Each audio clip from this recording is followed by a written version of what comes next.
José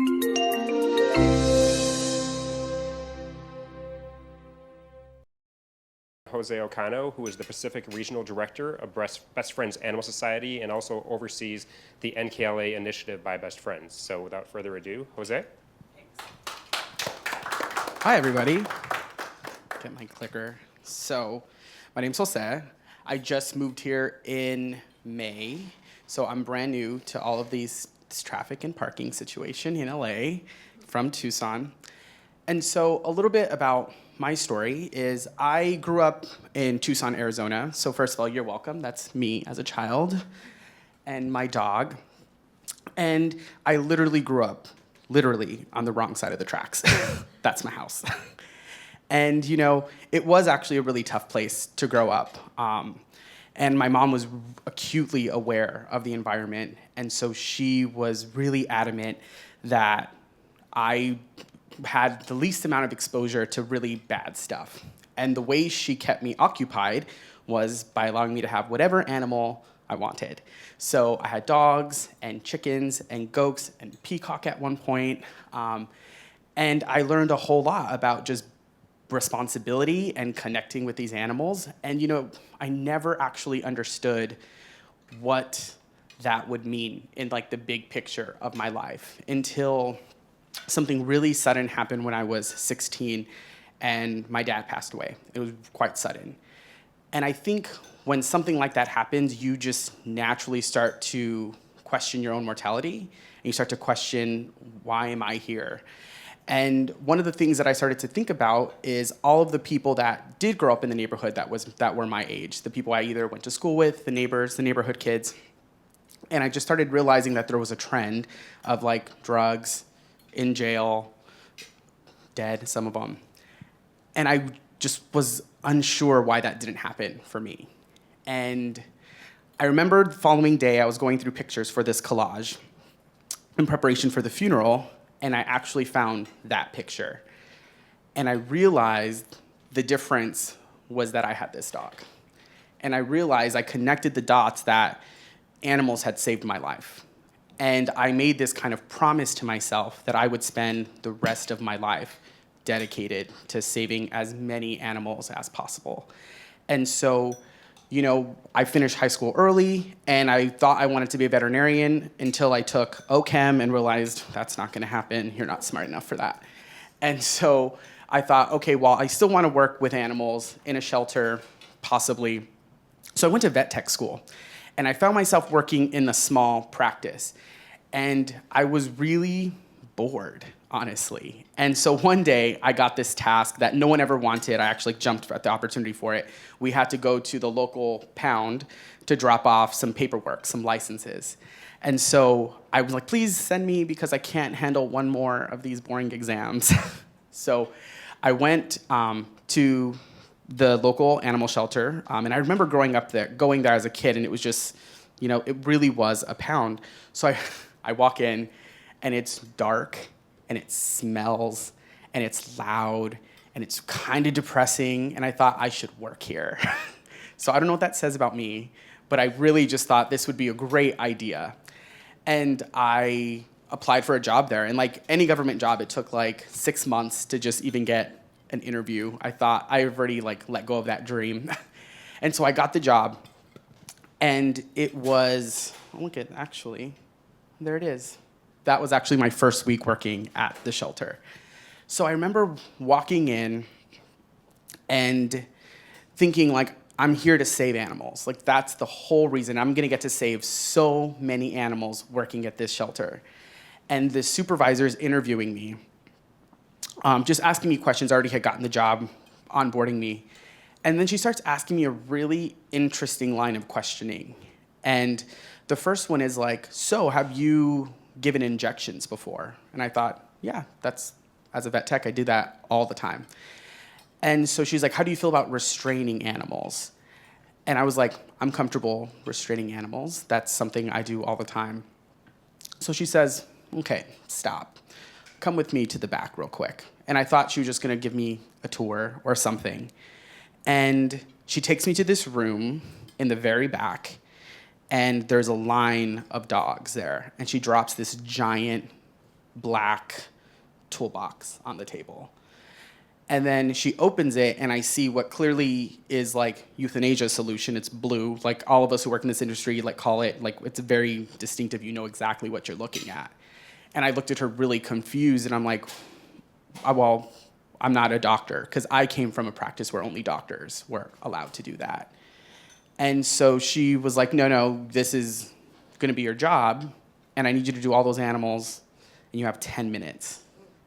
And I thought, okay, well, let me try and understand why this is something that they're thinking needs to happen.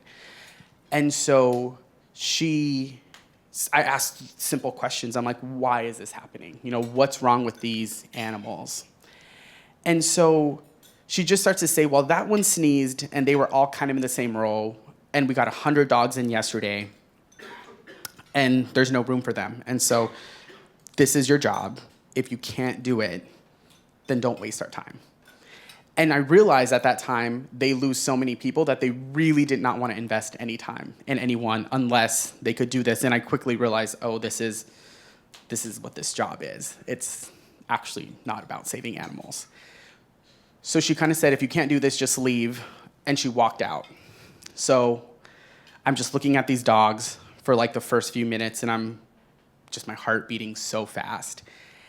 And I call my grandmother. And I tell her what they're asking me to do. And she said something to me that's carried through with me my entire career. And she said, you have two choices. You can leave, and that's okay. You don't have to do this. But someone has to stay someday. If you really believe that you can change something, then you're gonna have to work in a broken system, and you're gonna have to do what they ask you to do. And I got off the phone, and at first I was gonna leave, but then I really thought about the fact of, I wanna help animals. This is where they're coming in, and this is where they're dying. I'm gonna have to work in this broken system. And so I did what they asked me to do for many, many years. And so I worked as what I thought was a kennel tech. It actually turned out the real position, the working title was euthanasia technician, but they don't post that online. Shocker. And I was a part of that for many, many years, but I always believed that we could change things. And so I slowly got to know people. And little by little, I started trying to make gradual changes. And I worked my way up within the shelter, always believing that I could change something, that we could change something, because what we were doing was not okay. And I mean, I broke a lot of protocols for the sake of saving animals. We had what we called kind of like the Underground Railroad of rescue. So what I learned is that they had 3 shifts for euthanasia: the morning, an afternoon, and a night. And I realized that the night shift, usually that was where the most amount of animals were to be euthanized, but all the supervisors were gone. Everyone was gone, actually. It was just the 2 closing euthanasia technicians who were there to do everything. So we would, because we were really smart about this too, so we would pull the euthanasia solution, we'd pour it down the drain, so you could see if they did drug inventory. This is really bad against like so many FDA things, but you do what you gotta do to save animals. And out the door, they'd go to a reputable rescue. And we had this whole system of how we were saving hundreds of animals. And I just thought, we really shouldn't have to like save animals in the dead of night. Like, that's ridiculous, but we did what we had to do. And over time, through being in new positions, and so then when I became the rescue coordinator, you know, I was able to implement protocols and practices so that animals had a shot at life. And I remember in the beginning, it was very much so, you have 2 hours to get this animal out. That's intense, especially when they're giving you a list of 100 animals that my job is to get out in 2 hours. But I was happy at just the chance to have it. And then 2 hours became 2 days, and 2 days became a week. And then I eventually convinced the medical team, you know, you could treat these animals, and if you like prescribe the medication, I will give it. Like, I will make that part of my job. I will find time to do that. And little by little, we really started to change that. And there began this total shift. So actually, that is a picture of the pound where I worked at, and that's what it looks like now. And it just is kind of like this representation of how far we came. You know, when I started there, we were a shelter that took in 30,000 animals, and the vast majority would come in the door and out through a cooler and end up at the dump. And now it's a place where less animals come in because of spay-neuter, because we changed the idea that people actually want to help animals. They don't actually want to turn their animal into a shelter, so how do we become supportive of that as opposed to just judging them? And so through all those different things, intake went from 30,000 to 17,000, and now the shelter's saving 90% of them. So it's really cool. And some of the things that happened throughout those times is we had this bond where we basically said we want a new shelter. And it was for $22.5 million. And I don't think any of us ever thought this would actually pass because there were so many things up for bond election that year. And everything failed except the animal shelter. And I actually saw, because I was there in the implementation of going for the bond, but I left for this job right when they were breaking ground and building it, and I actually just saw it for the first time 2 days ago. I just got back from Tucson. And it's this beautiful building that's built around life-saving and how far we've come. And this is just kind of an indication of where we are at actually as a country. You know, there is a shift now happening where animals aren't just a lawn ornament. They're just not a commodity. They're these sentient beings that are part of like our lives. To the point where even people, I know lots of people who don't own an animal because they just don't feel like they could give that animal the time that they need. That shows that even the thoughtfulness of them bringing on an animal into their life. So things were going really great at PM Animal Care Center this time last year. And I was talking to Jeff earlier because we have a common friend in a woman named Candy. And so Candy works for Best Friends. And I met her at a conference when I was speaking at it in Las Vegas. And so she was in town because her mom lives in Tucson. And she's like, let's go for a drink. And I thought, fun, of course. I will always say yes to that. And we go, and through this conversation, she's like, have you ever thought about working for Best Friends? And I was like, no, I'm so dedicated to my team. And I think part of the reason for that is when you're bonded by a lot of sadness, like a lot of us who worked there in the trenches during the hardest time, and we kind of brought it up together and changed the shelter together, you feel like this deep sense of like, I can't leave this team ever. And so it was not even an option. But I said, I'd be open to it. And she took that and ran with it. And before you knew it, I was in conversations about a regional director position. I had no idea where it would be. I had no idea if that it was going to be in LA or anything. And for months and months, we kind of talked about it. And I was just so unsure what to do. Do I stay and like help the community, oversee the shelter, and actually get to enjoy actually working in a life-saving shelter that we like dreamt about for over a decade? Or do I go to Best Friends, this organization that has been around for 34 years, built around kindness, compassion? What's really neat about Best Friends, and I've always like been a fan, is Best Friends started off with this group of founders to just build the largest sanctuary in the country. That's what they wanted to do, and that's what they did initially because they just have a firm belief that no animal should die because it doesn't have a home. And so they started this sanctuary, which still exists. It's in Kanab, Utah, and it's still the largest sanctuary. I think there's over 2,000 animals. It's in the most beautiful place. And so much life-saving happens there. But over time, Best Friends started to have regional cities and regional programs. So we have programs here in LA. We have programs in Salt Lake and in Kanab. And in New York City, we have one in Soho, one in Atlanta. And we're always looking at, where can we have strategic presence in order to save animals' lives. And so there's all these incredible things that like I just love about Best Friends. And so it was really, really hard to figure out what to do. I'm here. And I think one night I was thinking about how am I going to make this decision? And I started to think about this number. This is how many animals to this day die every single day in shelters. 4,100 animals, healthy, treatable animals in this country are dying every day. And I just realized, what would that 16-year-old kid who realized my purpose is to like save animals' lives, what would he do? And that was a no-brainer for me. It's all about having the greatest amount of impact, because this comes out to 1.5 million animals a year. And that's progress, because when the founders started, that number was actually believed to be 17 million. So 34 years ago, it was believed to be 17 million. Now we're at 1.5 million. That's still way too many. And the thing that's so crazy, when I talk to people, they have no idea this is still happening.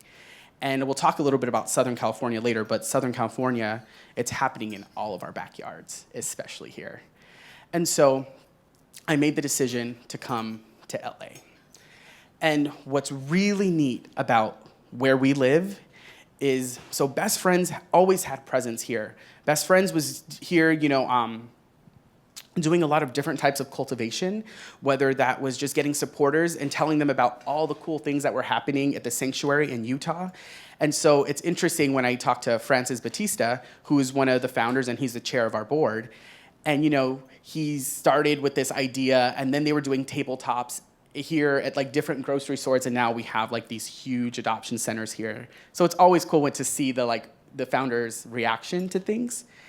The thing that I think is so interesting about LA, and why I was so excited about coming and ultimately selecting this program and this region, is because of the NKLA initiative, No Kill Los Angeles. So we were here, we had a really good understanding of everything that was happening in LA, the amount of animals that were dying in the city shelter system. So LA, actually, the city of Los Angeles has one of the largest shelter systems in the entire country. And when the initiatives first started bubbling up, it was like 54,000 animals were going into that shelter a year, and about 20,000 of them were dying. And so their save rate was like in the 50s, a high mid 50%. And there was a really unique opportunity with the Pet Adoption and Spay Neuter Center. So that actually was going to be a 7th city shelter, because there's 6 of them. So they built this shelter with bond dollars, and then when the recession hit, they couldn't afford to staff it. And so it sat vacant. This life-saving center sat vacant for quite some time. And that's when they put out a bid put out a request to see who would be interested in operating this center. So one of the things that is really cool about Best Friends, and I've said this to you earlier, Best Friends has balls. Like, they really go for it. And so they thought, let's put in for this contract and let's operate a giant shelter in LA, because that's what it is. It's designed to be a shelter. And we'll do it in partnership with the city of LA. And we'll bring on all of these key partners, and we'll create a coalition, and we're gonna work in sync together, and we're gonna collaborate, and we're gonna coalesce, and we're gonna save animals, and we're gonna get the city shelter system, and we're gonna get to a place where they're saving 90% of them. And that 90% is important, because you'll hear the word no kill a lot.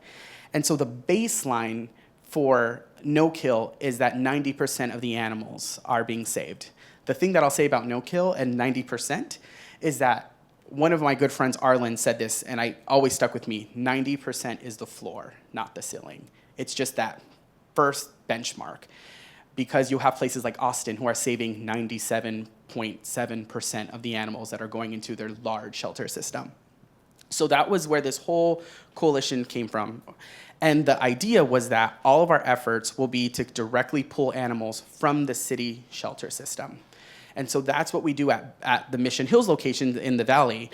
So we take in thousands of animals from the city there, we rehabilitate them, and then we adopt them out. And we offer public spay neuter that's now actually provided by SNP LA, a local nonprofit in town. And as that was happening, there was an idea about the NKLA Pet Adoption Center, which is not too far from here. It's on the west side, off of Sepulveda and Santa Monica. And what's so interesting about the adoption center is that half the animals are best friends and half the animals are from different groups. I don't know if any of you have worked with animal rescue or have been involved. There's a lot of opinions and emotions on how to save lives. You know, and I always say there's 1,001 ways to save animals, and necessarily none of them are necessarily wrong. You know, but because of that, people are visceral about how they think animals should be saved. So to get, several dozen of organizations, rescue groups, to all agree to be in one adoption center and agree to the same adoption application and adoption philosophies, which our adoption philosophies are people are good, people do good. And so you're not gonna have to qualify yourself to get an animal and give me like your firstborn and a blood sample, because there are some places that can be really, really intense. Like I have a friend who they're in the process of adopting a baby, and they're like, it was harder to get our dog. And I was like, I believe it. And so it took a lot of coordinated effort to get everyone to be on the same page. And that's what the NKLA Adoption Center is. So another like 5,000 animals get adopted out of this adoption center. And it's really unique because what's different about it than Mission Hills is Mission Hills was built to be a shelter. It was built with all of those kinds of things in mind. The NKLA Adoption Center was built around what is the animal's experience going to be there and what is the person's experience going to be there. Because a lot of times, who here has been to a shelter? Have you guys been? Most of the time, it's overwhelming. You're like on sensory overload. And when you're on sensory overload, you might not be in the best headspace to adopt an animal, to find your animal.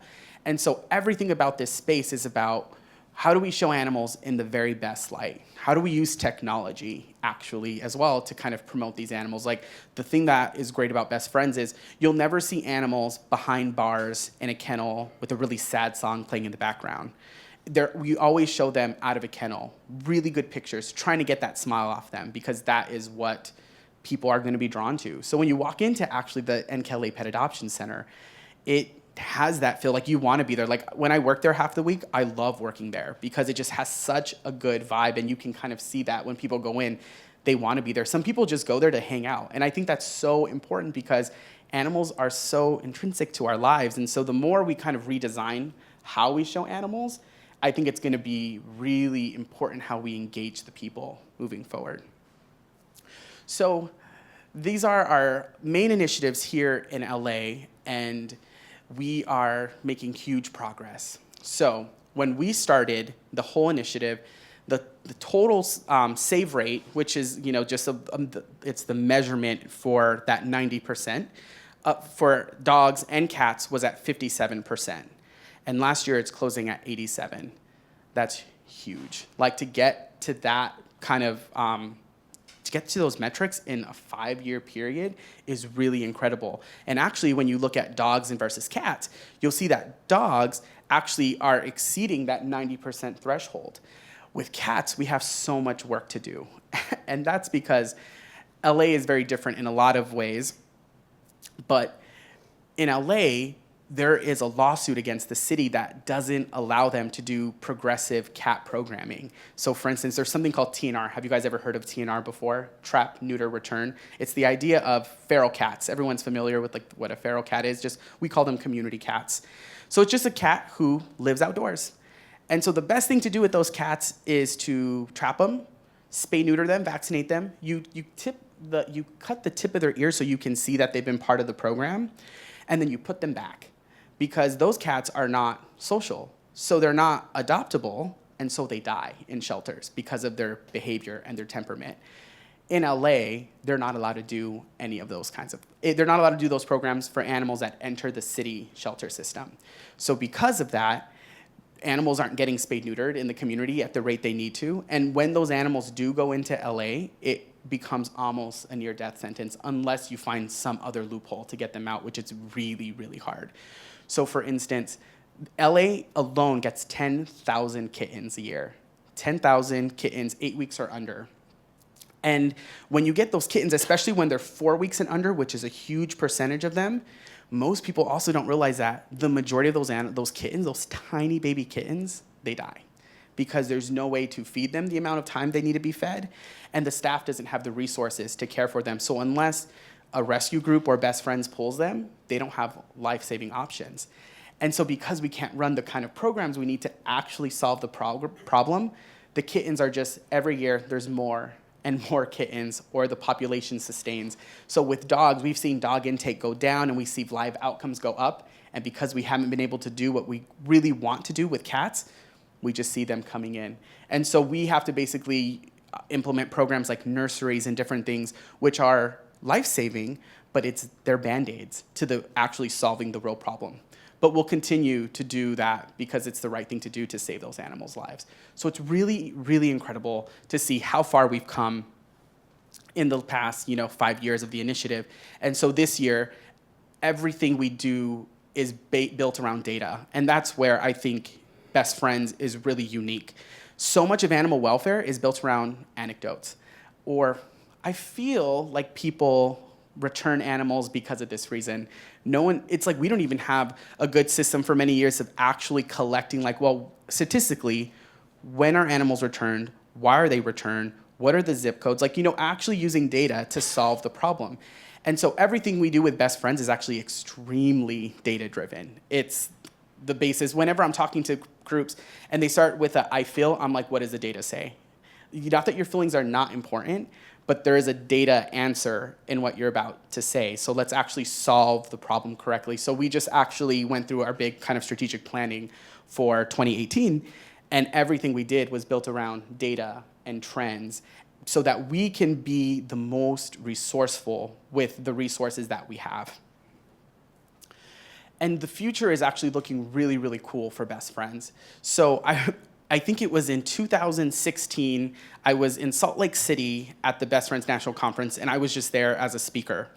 And I'm sitting there, and Julie Castle, who's our Chief Development Officer, Marketing, Communications, all of that good stuff, goes on stage and says, we're gonna launch a 2025 initiative, and we are gonna get the whole country to no-kill by the year 2025. And it's kind of funny because I remember thinking God, feel bad for that team of people. They're gonna have so much work. Well, it's now my work in this job. And that's where, with the 2025 initiative, one of the things we did was look at national data. And we realized we don't even have a good metric to describe the problem. We're describing the problem possibly wrong for so long. Because 2 years ago, if you looked on any website, it would say 3 to 4 million animals are dying every year. Total guess. I have no clue where that number even came from. So we did this really intense data discovery where we basically looked at every county in the country, every shelter, and collected as much data as we possibly could. So we could actually see how many animals are dying, where are they dying, why are they dying, and what are we gonna do about it?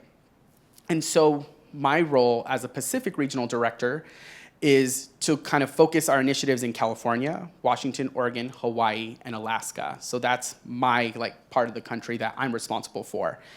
And I was so surprised when I looked at Southern California.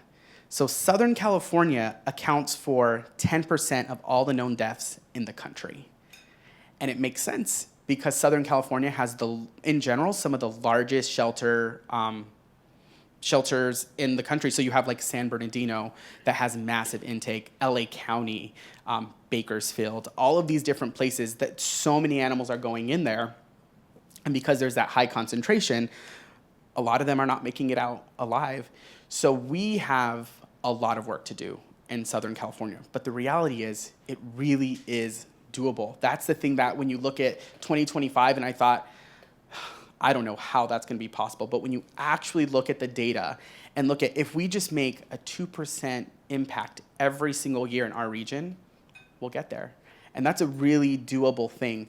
And that's something that I really appreciate about Best Friends, is the fact that we utilize the data to actually inform all of the strategies and all of those funding kind of priorities. Before we would have, perhaps we'd have organizations who would say, I want to do this program because I think it's really cool and it'll save a lot of lives.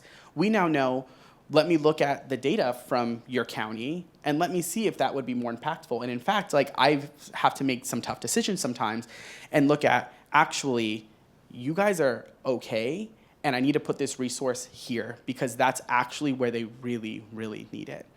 But it's a really exciting time in animal welfare.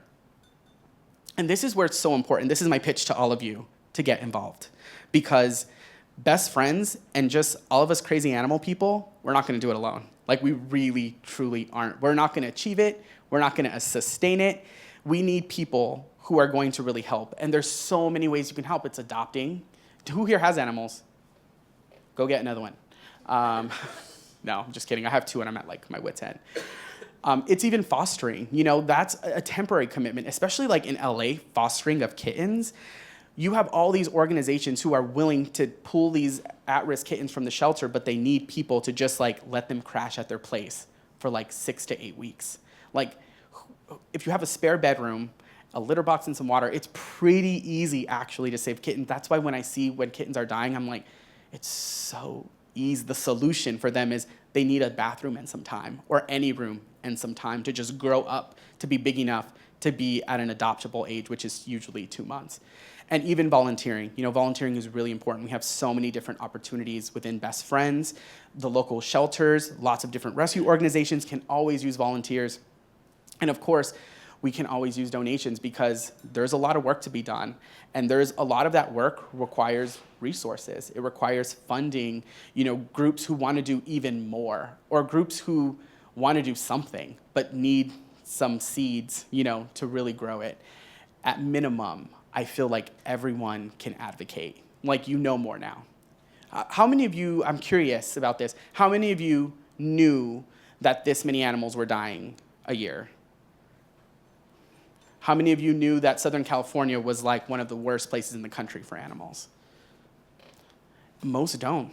I for sure didn't. I think I associated Southern California, and I saw some of the really good shelters, and I also associate there's a different kind of resource in Southern California that there's not, because of the entertainment industry that's not prevalent in other countries, and parts of the country. And so there's really no reason why Southern California is in one of those really hot spots for the country. So at minimum, talk about it to people, because people just have no clue about it. But the one thing that my biggest takeaways is that it's possible. It really is possible. And so I invite all of you to go to, you know, bestfriendsla.org and learn more. That's it. All right. Now we have some questions. There you go. Right. Whoa. Sorry about that. So we had a couple years ago a talk about another book that was actually very upsetting to me, and I kind of want to get your take on it. But it's from the perspective of cats are evil in all forms and have to be destroyed, that TNR programs are not working, are not effective, and we basically just need to eliminate the domesticated and feral domesticated cats. What do you think about? He's so right. No, I'm just kidding. He's really wrong. This is always my answer and my experience. We've been trapping and actually killing cats as a best practice for decades. We did that at the shelter that I started at. And every year, we just saw more and more and more coming in. It just doesn't work. And you know, it's really interesting, because a lot of times these arguments come from the birding community, because the idea is these cats are going to kill these birds, especially when you go to places where there may be endangered species or animals that are on the protected list. And so they get very amped up about the cat conversation. And I feel like we're in this place sometimes where it's like, why is it either or? Like, I love birds too. And the only way to actually stabilize and reduce cat population, the only thing that's been proven is TNR. So having less cats in the community, in general, means that there'll be less cats eating birds, you know? And so I'm always baffled when I talk to like some of those folks, and I'm like, we want the same thing. We truly do. Like, the group that filed the injunction against the city, that's one of the big reasons. It's just the impact on wildlife. And I'm always like, it's not either or. We can totally save cats, save birds, and actually the only way to save birds is by saving cats this way. Which book was it? It was called, hold on, I had the email up here. Was it recent? Was it one of those recent Cat Wars? It was, 2016, October 2016. It was Cat Wars, The Devastating Consequences of a Cuddly Killer. And they were basically advocating Such a great title. that the cats had been responsible, for, like personally responsible for the extinction of many species of birds. And my problem with the talk, aside from the fact that I like cats, is that they didn't really have any evidence of that. Like, how did they know it was the cats doing that, not the people who moved into those communities, Yeah. not the deforestation that were taking away the plants, the trees that the birds need to live in? They're just saying, oh, no, it's all cats. Yeah, like cats, community cats just get this giant target on them, and I don't know if that's just because it's an easy kind of assumption to make, but there actually isn't. Like, even when you look at the data that they provide, and anyone who like will analyze it, you'll see tons of holes in it. There's all these other variances that are not even taken into consideration on why a certain population of bird is decreasing, but they just run with the cat thing because it fits their narrative. And there's a real inability to look beyond that because they're just holding on to it so tight. And I think the thing that people don't appreciate about the wild cats that we have, like the feral cat community, is that they're actually helping with other problems like rats and mice and other small animals that are pests Yeah. in your yard. And people kind of forget about the whole Black Plague thing. It's too long ago. People don't remember it. Yeah, I always think of cats as like, cats are just part of the landscape in the community, And I mean, yeah, there's a squirrel that's really annoys my dog all the time. Are we going to start an initiative, kill all the squirrels? You know what I mean? It's at what point, where do you stop? Because there is something like the circle of life, And so birds eat insects, save the insects. You know what I mean? Like, where does it come and end if all life matters? Anyone? Oh, sorry. Sorry. No worries. So, on the topic of community cats, I've seen a number of feral cats myself in my neighborhood, and this bothers me. It bothers me immensely, to the point where I'm pretty much willing to just put my money where my mouth is, find a rescue group, and just fund their TNR in my neighborhood. My worry with something like that is, I know one of my neighbors, a few houses down, they have a cat that is not spayed and neutered, but it is their cat.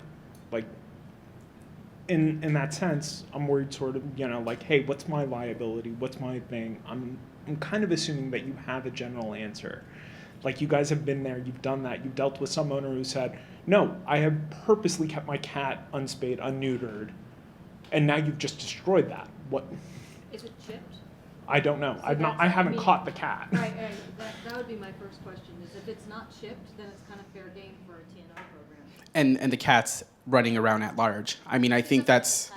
Yeah, and I mean, if there's no indication that there is an owner, so there's no chip, and that's something, even when we trap cats, we're scanning for microchips, there's nothing that indicates it's an owned animal.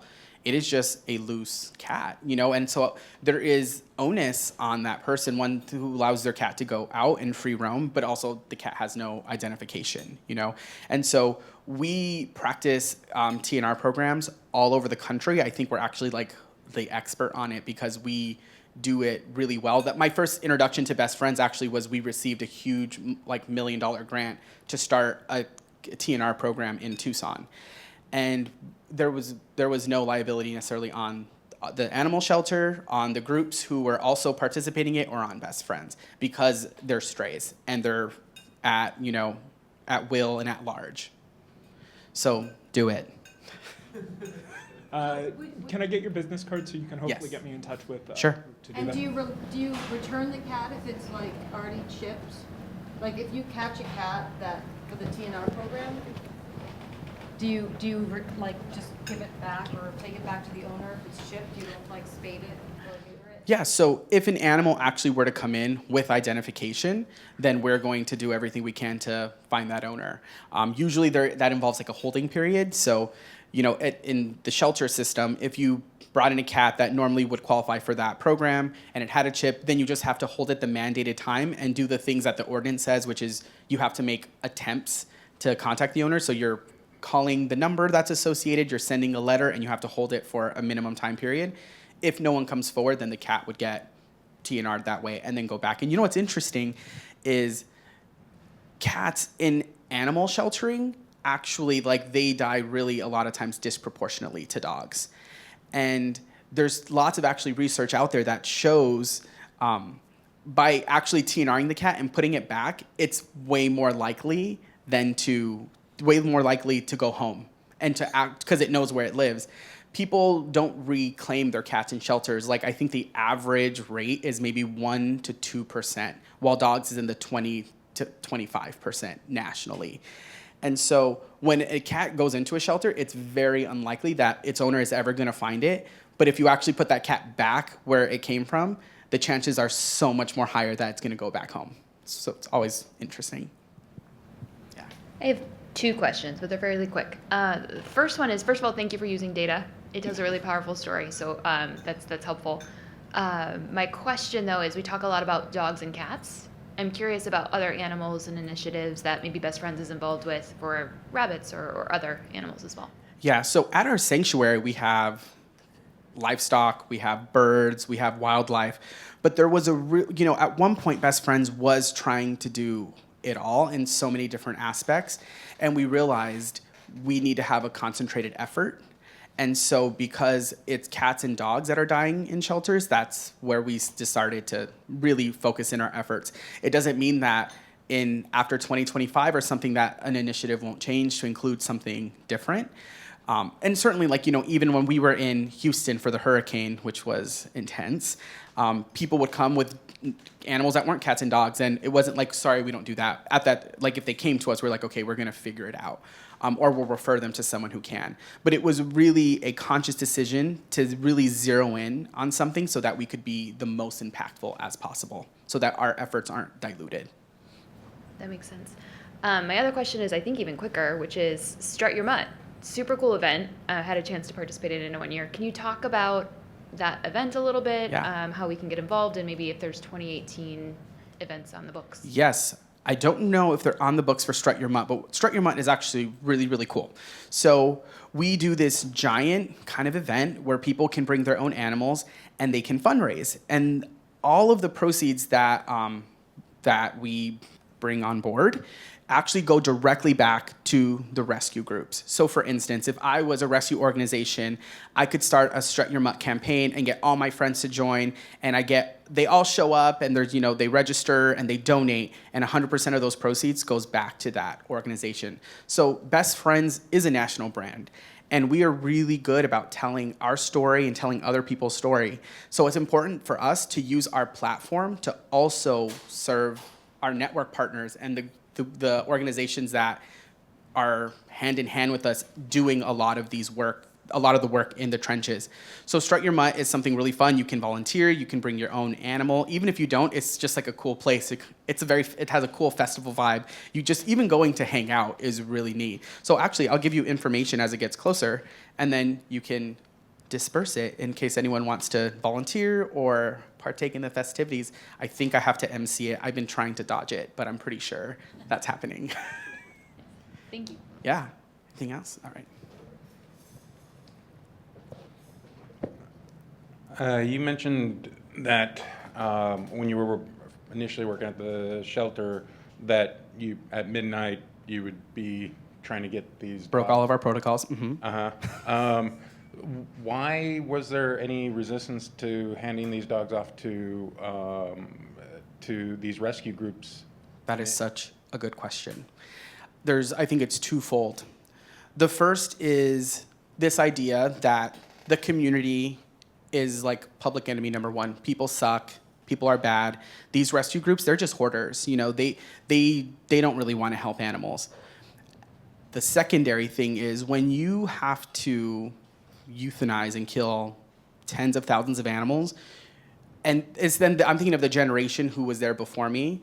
They've had to find ways to make that okay. So even suggesting to do something different makes them have to deal with what they've done. And I've been in that exact boat. I remember when a new program would come on board, and my gut reaction was always like, I can't believe we killed all these cats all these years. And this solution was so simple. So, the shame that you deal with working in this environment is real. And it is so deep. And that's why, even in my role, I approach everything with curiosity. I'll go into the worst shelter, I'll look at their data, and then like literally everything going in there is dying. And I approach it with curiosity. You know, for me, it's just like I'm on that quest for knowledge free of judgment, because I don't know their reality. I don't know what their experience is. I don't know how many really good people went in there and left, how many people have just been beaten down. And that's why I think it's so important that even when we interact with the shelter systems who aren't doing the work that's saving animals alive, I always start with compassion first. You know, it's very rare, and it's not even in my nature to make it adversarial, because I was them. And that's part of where I tell that story about my first day to a lot of people, because it equalizes, and it's my way of connecting to them and saying like, I really, truly get it. And it doesn't have to be this way anymore. Because the other thing about folks in animal welfare, you really convince yourself, and maybe there's some truth to it, no one understands. And so you're siloed. And so the only people that you have are people doing the same things, validating you. And so it becomes this really unhealthy cycle, and then you get cemented in your belief system. And so much of what we're doing, even with Best Friends, is working with these shelters in a non-adversarial way and saying there's another way, and let's do it together. And it can be as slow or fast as a process, preferably fast, as you're comfortable with. The end, yes? All right. We promise you don't have to public speak anymore. Thank you. Today, yeah. Well, thank you so much. I really appreciate the time, guys.